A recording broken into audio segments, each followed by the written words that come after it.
December 1973, Ford President Lee Iacocca formally approved the development of the Foxbody platform. The name of the platform was taken from the Audi 80. In the U.S. market in North America, that car was marketed as the Audi Fox.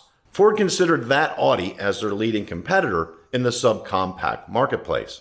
The 1973 oil crisis pushed Ford Motor Company to build a fuel-efficient car, something they could slot between the Pinto and the Granada. Today's car is the first of the Foxbody platform. It's a video that many of you have requested, and it's long overdue. Today we take a look at the Ford Fairmont and Mercury Zephyr. The Ford in your future is coming. The new Ford Fairmont. A new car designed for today and the years ahead. Fairmont's mileage ratings are the same as a little VW Rabbit when both are equipped with automatic transmission. Yet Fairmont has 90% of the head, leg, and shoulder room of most large cars and fine all-around visibility. This kind of room is combined with the highest mileage rating in its class. Test drive Fairmont October 7th. Fairmont, the newest, better idea from Ford. The Ford Fairmont and Mercury Zephyr were launched in North America in August of 1977 as 1978 models. Ford used unibody construction. The cars featured an independent front suspension utilizing McPherson struts, coil springs, and a roll bar. The rear suspension featured a solid rear axle located by 4 links, coil springs, and dampeners. The Fairmont and Zephyr utilized manual rack and pinion steering as standard, and power steering was optional. 14-inch wheels and DR 78 by 14-inch bias-ply tires were standard. Brakes were power-assisted 10-inch disc in front and 9-inch drum in rear. The standard power plant was the 88 horsepower 2.3-liter Lima inline 2-barrel carbureted 4-cylinder, which produced 118 foot-pounds of torque. Optional drivelines included the 85 horsepower 200 cubic inch straight 6, which produced 154 foot-pounds of torque, or the 302 cubic inch 139 horsepower V8, which produced 250 foot-pounds of torque. The engines were paired to a 3-speed manual as standard, with a 3-speed automatic transmission as optional. The car's styling was influenced by Ford's Ghia Design Studios located in Turin, Italy. Aerodynamics were given priority, and that gave the cars a slightly pointier front end, a rake windshield, an angled rear window, smooth body lines, and side view mirrors that were blended into the car's A-pillar. The belt line was lower on the cars, and the front and rear bumpers were tucked closer to the car's body. The exterior styling difference between the Fairmont and Zephyr was in the grille, with the Ford piece being egg crate style and the Mercury having tight vertical lines. The Mercury also featured 4 headlamps and the Fairmont 2. Both the Fairmont and Zephyr were available in 3 body configurations: a 2-door coupe, a 4-door sedan, or as a 5-door station wagon. The cars were not initially offered in trim levels, as were other cars in the Ford lineup. Instead, Ford offered an extensive list of standalone options and option groups that gave customers the freedom to equip these cars in a multitude of configurations, starting from a base level to a more luxurious or sporty look. The number of options and option groups easily allowed hundreds of potential configurations.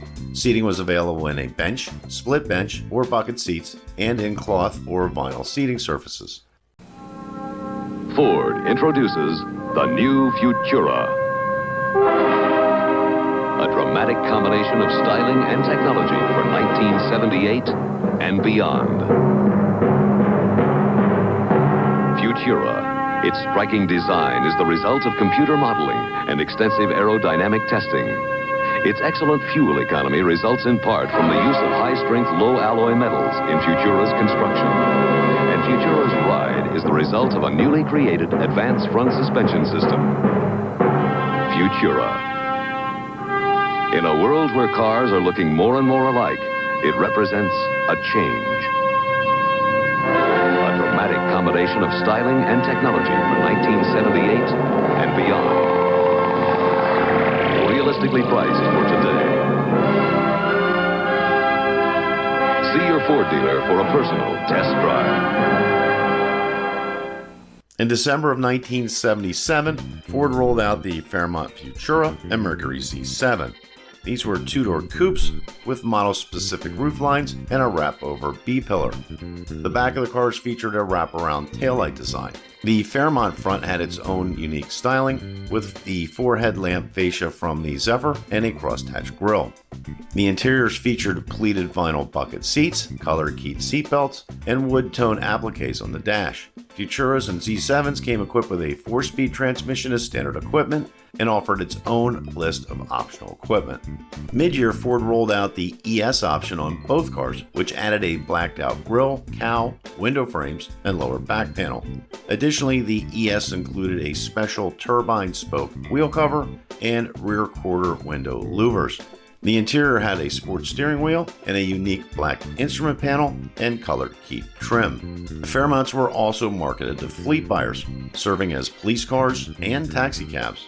The Fairmont and Zephyr were received well by the public, with Ford delivering 460,981 Fairmonts and Mercury rolling out an additional 150,105 Zephyrs for the 1978 model year. Tell by their style and flair. Now. You can tell by the way they're getting there. Now. The Futura is now. With styling that says now. With high mileage ratings for now, to take you lots of places on a little gas. The Futura is now. I'm not waiting for someday. I'm doing it now. 79 Ford Futura, even at sticker prices now. 1979 was mostly a carryover year for both the Fairmont and the Zephyr. The 3-speed manual transmission was dropped and replaced with a 4-speed gearbox. A new 4-spoke steering wheel was added, and Ford offered a flip-up sunroof as a new option. All other options and models remained consistent. Ford delivered 395,367 Fairmonts, and Mercury delivered an additional 125,437 Zephyrs for the 1979 model year. The 1980 model year brought changes to the Fairmont and Zephyr powertrain lineup. The 302 V8 was replaced with the 255 cubic inch 119 horsepower V8 that delivered 194 foot-pounds of torque. The 200 cubic inch straight 6 saw a 6 horsepower bump, and Ford added an optional turbocharger to its 2.3-liter 4-cylinder Lima engine. The turbo bumped the inline 4-cylinder's output to 120 horsepower and 145 foot-pounds of torque. The turbo engine was only available with an automatic transmission. Turbo cars received a faux hood scoop and turbo lettering. The Futura was now available as a sedan, and Ford rolled out a new 2-tone paint scheme for 1980. Ford delivered 322,411 Fairmonts and Futuras for the 1980 model year, and Mercury rolled out an additional 91,203 Zephyrs. Sir, why did you buy a Ford Fairmont? Well, as a mannequin salesman, I travel a great deal, and Fairmont gets even higher estimated MPG than Citation. I see. How's the room? Look for yourself. Loads of headroom and lots of legroom.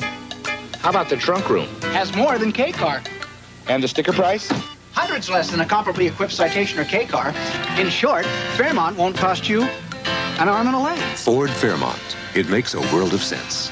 1981 brings a few changes to the Fairmont, Futura, and Zephyr lineup. The turbocharged Lima engine is dropped, a station wagon is added to the Futura lineup, and Ford adds belt line molding strips to the sides of the car. There were no other changes of note. Ford delivers 211,300 Fairmonts, and Mercury delivers an additional 66,509 Zephyrs. 1982 brings changes to the Fairmont and Zephyr lineup. The station wagon was moved to the new for 1982 Granada lineup. That new Granada is mostly a Fairmont. The Futura trim became the sole model for the Fairmont, and Ford chose to call the car the Fairmont Futura. This standardized the front and rear fascias of the car. Both Mercury and Ford now utilized a 4-headlamp setup. The V8 engine is dropped as an option, leaving only the 2.3-liter Lima and the 200 straight 6 engine as engine options. Ford delivers 127,739 Fairmont Futuras in 1982, and Mercury delivers an additional 39,092 Zephyrs. 1983 sees the introduction of the Fairmont Futura S model. The S must have stood for standard, as this was the price leader of the lineup. Its only available engine was the 2.3-liter Lima 4-cylinder, and the radio and passenger side mirror, along with most everything else, was optional. The Zephyr lineup stayed consistent. Ford discontinued both cars at the end of the 1983 model year, with Ford delivering 80,833 Fairmont Futuras and Mercury delivering 25,203 Zephyrs. Fairmonts and Zephyrs were very popular cars when they were introduced. The Fairmont was the third best-selling car in the United States when it was released, and there's going to be a lot of qualifiers here, it was the most successful new car nameplate ever introduced under a domestic manufacturer. It was also Ford's top-selling car in 1978.